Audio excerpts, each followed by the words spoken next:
wabarakatuh. Waalaikumsalam warahmatullahi wabarakatuh. Pemirsa sahabat Bimbel Quran Rubaiyat yang berbahagia, alhamdulillah kembali kita berjumpa di segmen acara Bincang-bincang Alam Gaib bersama beliau Ustadz Wahidin. Kali ini kita berada di pinggir kali apa ini, Ustadz? Lupa saya. Kali Trucuk. Kali Trucuk. Iya. Oke. Di belakang masjid ya, di belakang masjid kita sambil menunggu sholat asar kita ngobrol-ngobrol lagi, melanjutkan tentang tentang bincang-bincang alam gaib. Ustadz Wahidin, persoalan di sekitar kita, di setiap kita itu selalu ada dari zaman dulu sampai sekarang. Kalau mau diklasifikasikan mungkin ada persoalan sifatnya ekonomi ya Ustadz ya, persoalan kesehatan, persoalan percintaan, keluarga, bahkan mungkin politik dan seterusnya gitu ya, yang semakin kesini dengan kondisi zaman yang semakin pelik, apalagi ada persoalan-persoalan seperti kemarin ada pandemi, kemudian masalah krisis dan seterusnya, itu semakin terasa sulit untuk bisa menyelesaikan masalah itu. Dan sebagaimana kejadian yang sering terjadi, yang kita sering lihat tuh selalu masyarakat itu ada atau bahkan banyak sekali mengambil jalan-jalan pintas saja. Nah, jalan-jalan pintas misalkan yang sering kita dengar ada yang mencuri, ada yang menipu, korupsi. Nah, itu persoalan-persoalan kontemporer yang agak kelihatan maksudnya yang terkini ya. Kemudian juga ada penipuan pun juga berbagai macam jenis sekarang tuh, ada penipuan online, penipuan yang seperti profesional gitu kan. Para penipu-penipu dan pencuri-pencuri sekarang itu sudah nggak kayak zaman dulu. Kalau zaman dulu itu kan penipu itu pakai sarung, kemudian diikat di malam-malam gitu ya. Sekarang pencuri itu terang-terangan gitu ya.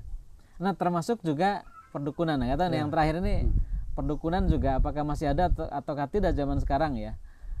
Apakah juga ada perdukunan modern ya?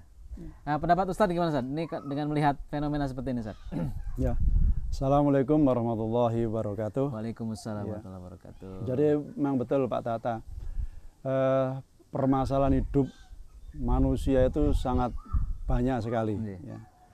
Dan yang penting adalah bukan menghindari masalah itu, karena masalah itu ada, tapi bagaimana menyelesaikan masalah itu dengan cara yang paling baik, cara yang selamat baik dunia maupun akhirat tentunya. Nah, kita lihat fenomena sekarang ini yang terkait dengan masalah itu, banyak orang yang mengambil jalan untuk menyelesaikan masalah ini yang saya pikir ini akan merugikan. Ya. Di antaranya misalkan mengambil cara lewat jalur perdukunan.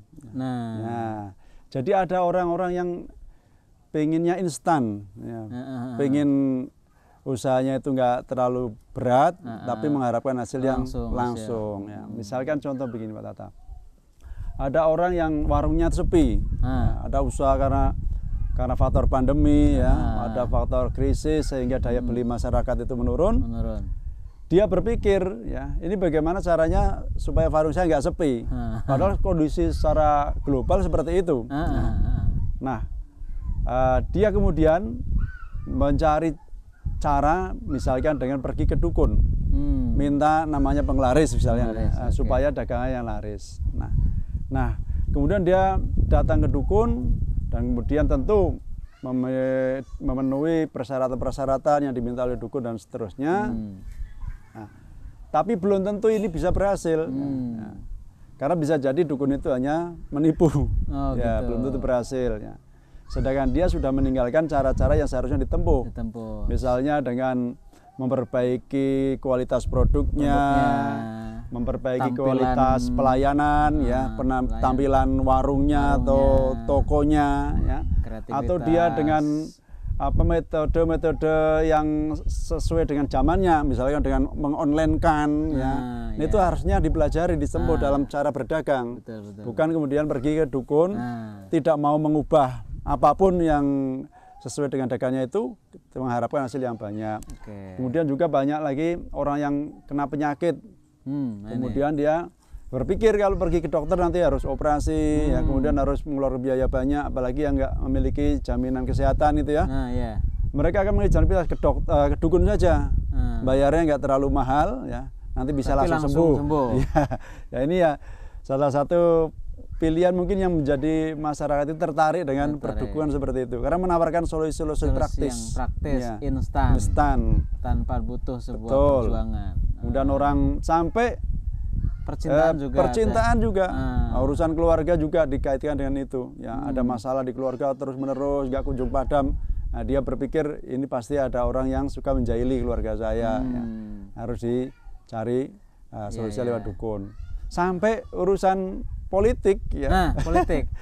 Urusan politik itu saya lihat, saya mengikuti perkembangan urusan-urusan politik ini dari dulu sejak saya pertama kali tahu tentang politik, ya, sampai sekarang ini melibatkan perdukunan itu tak pernah berhenti. Ya. Ada ya. Ada yang pilkades, lebih-lebih pilkades itu, anggota dewan juga pilkada. Nah, ini semua melibatkan urusan dukun, ya. Termasuk pertandingan mungkin ya. Iya, kita lihat bola. Ada motor GP. Itu ada motor GP yang juga melibatkan dukun juga kan. Ya, semua ini ya tentu saja kalau kita melihat usahanya mereka untuk berhasil, itu kita tidak menyalahkan, karena manusia tetap ingin berhasil dan keluar dari masalah.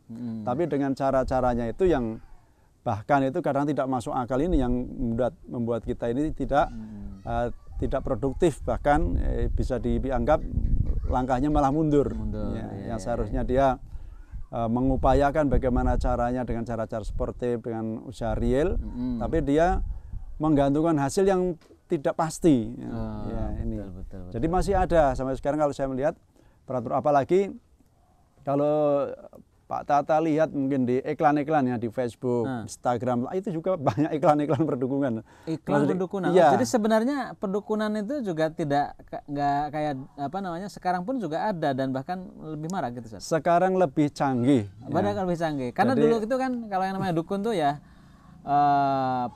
tampilannya itu medeni, menakutkan gitu ya, pakai ikat, kemudian baju hitam, celana hitam, kemudian wajahnya itu ireng gitu kan, maksudnya kumisnya tebel gitu kan.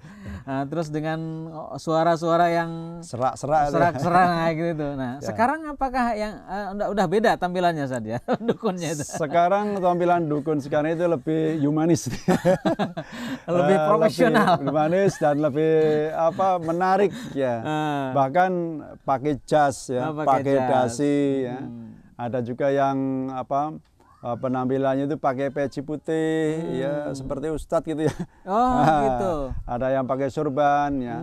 Nah, kalau kemudian kita mengenali dukun itu dari penampilan begitu saja, ya banyak orang terkecoh. Karena sekarang itu namanya udah macam-macam. Tidak hanya dukun namanya, tapi ada yang namanya ustadz juga ya.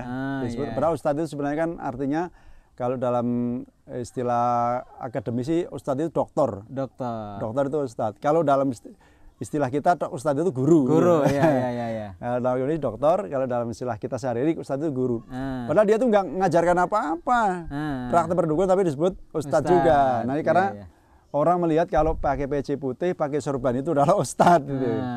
Ada yang pakai dasi juga. Ada yang pakai dasi, pakai jas.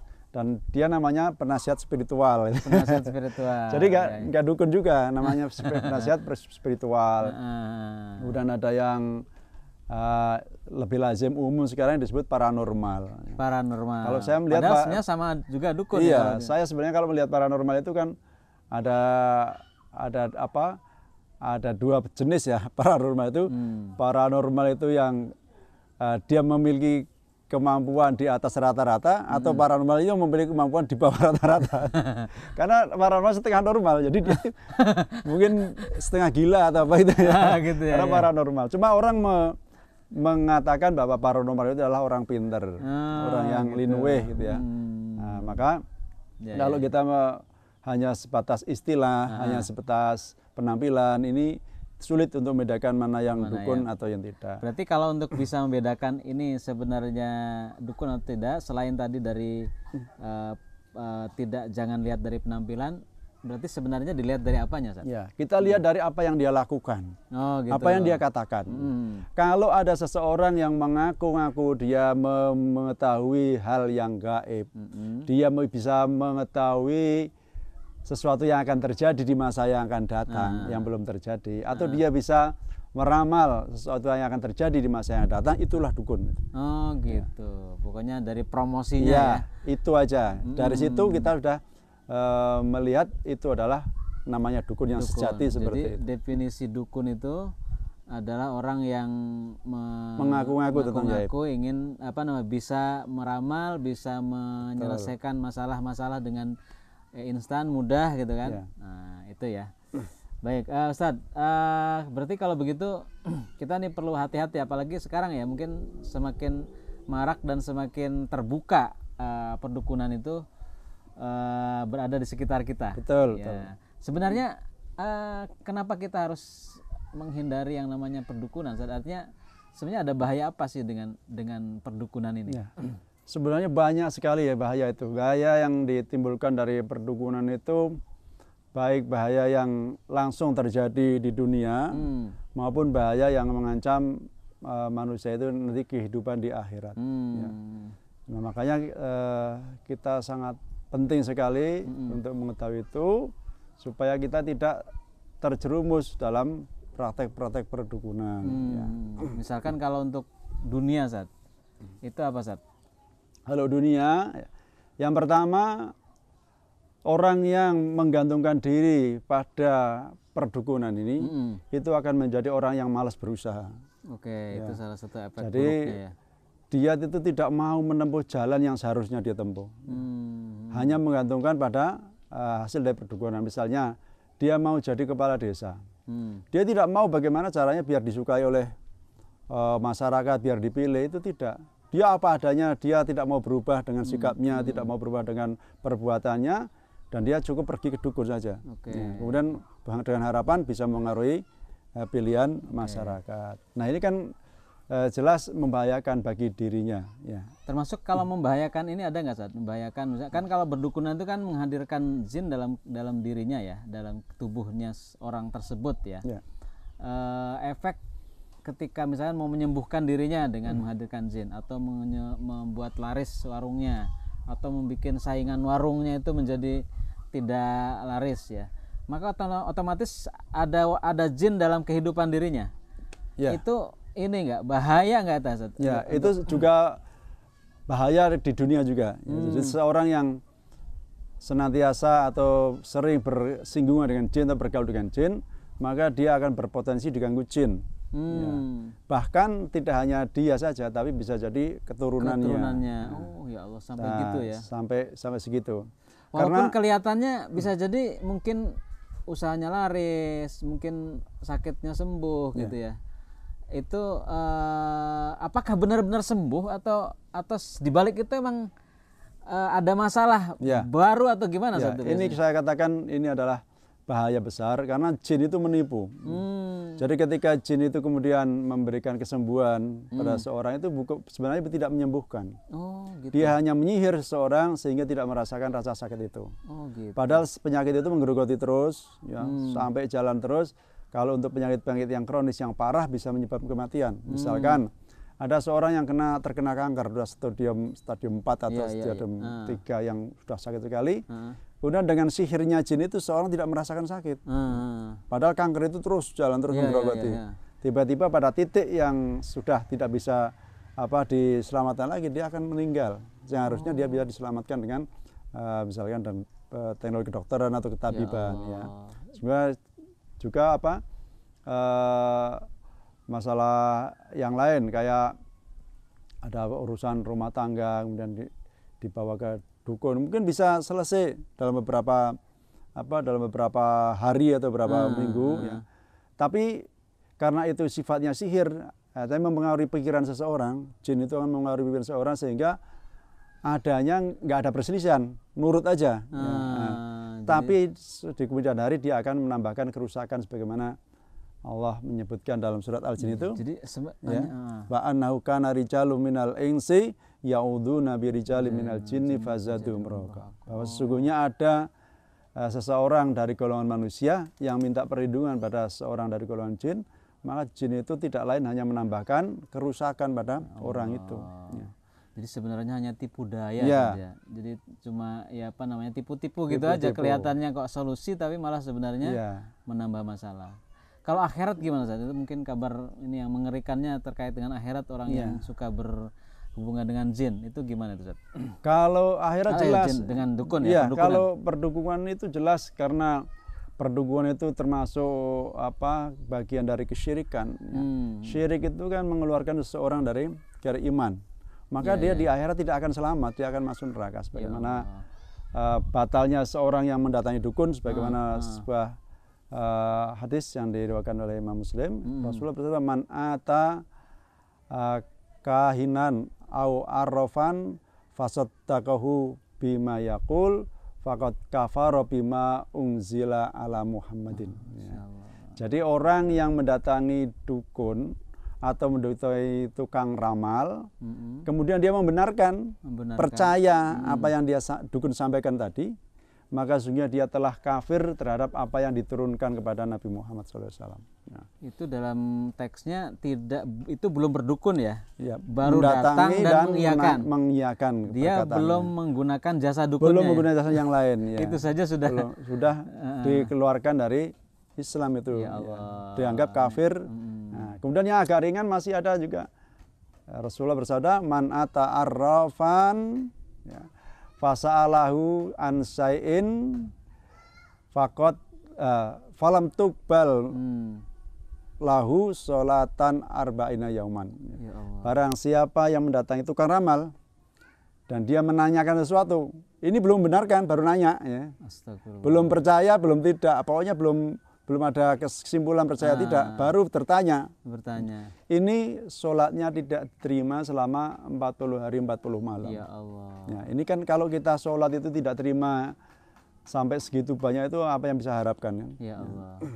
Nah itu, jadi bahayanya sampai segitunya ya. Yang sangat ringan saja itu diancam dikeluarkan dari agama, dan kemudian kita tidak diterima sholatnya selama 40 hari 40 malam. Ya Allah. Apalagi kalau menggunakan jasa dukun, artinya kita berdukun, apalagi seorang dukunnya itu sendiri ya. Apalagi dia seorang agen dukunnya. Pemasar dukun, marketing dukun, manajer dukun. Manajer dukun dan seterusnya ya. Ya baik Ustaz. Ini menarik sekali pemirsa sekalian. Ini jangan lengah ya, kondisi sekarang di zaman yang serba canggih ini justru malah ternyata perdukunan itu juga semakin merajalela, banyak gitu kan.